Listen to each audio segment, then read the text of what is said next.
there's nothing wrong with a Zulu king. There's nothing wrong. No, there's absolutely nothing wrong. The land was taken from the kings, the chiefs, and the queens. Yeah. The land was not taken from any political party.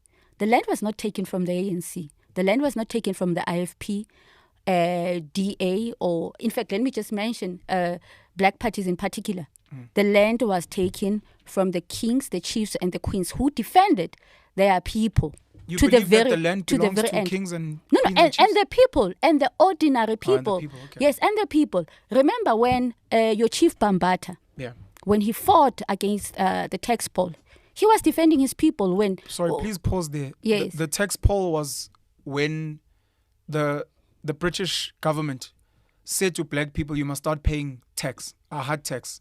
And Opambata were like, we're not going to do that. Sorry. Yes. Please And even before that, you had my favorite, and I don't know why this government has written him off. You don't know why? No, there's this other one. Okay, it's Bambata. Yeah. He was a revolutionary, Chief Bambata. But then you also have King Langalibalele, the first political prisoner at Robben Island in the 1800s. And if you look at the Hlubi nation, for example, this ANC-led government refuses to give the Hlubi nation paramount chieftaincy, despite they're one of the biggest tribes in this country. You find them if you go to the Eastern Cape.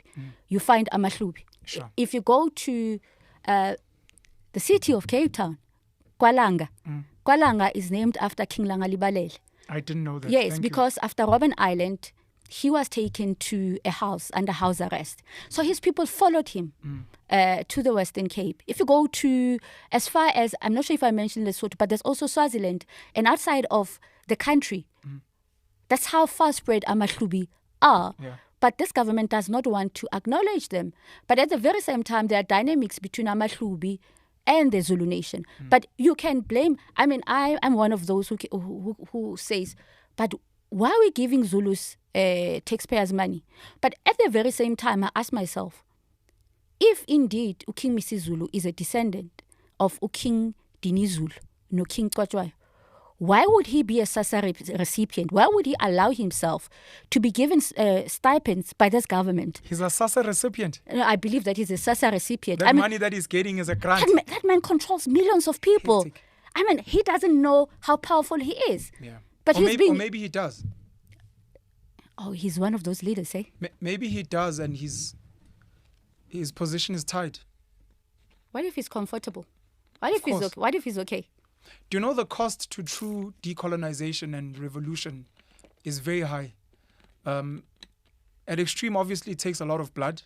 But outside of a lot of blood, the psychological re-engineering that's needed is very deep. I sat with a gentleman. I know the conversation hasn't set out on another platform of mine, the Penwell Show. And one of the things he was saying is the best way to either indoctrinate or engineer or re-engineer, let's say we're decolonizing people, is through trauma.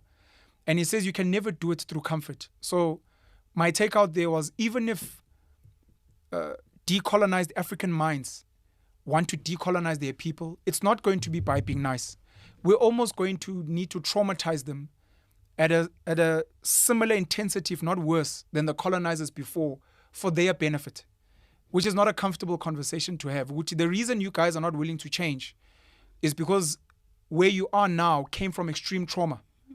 And if we want to change you, it's not going to be by being nice. I'm going to have to almost be scarier than the people, let's say white supremacy that you fear now. You must fear black supremacy and then abide, but for your benefit. Oh.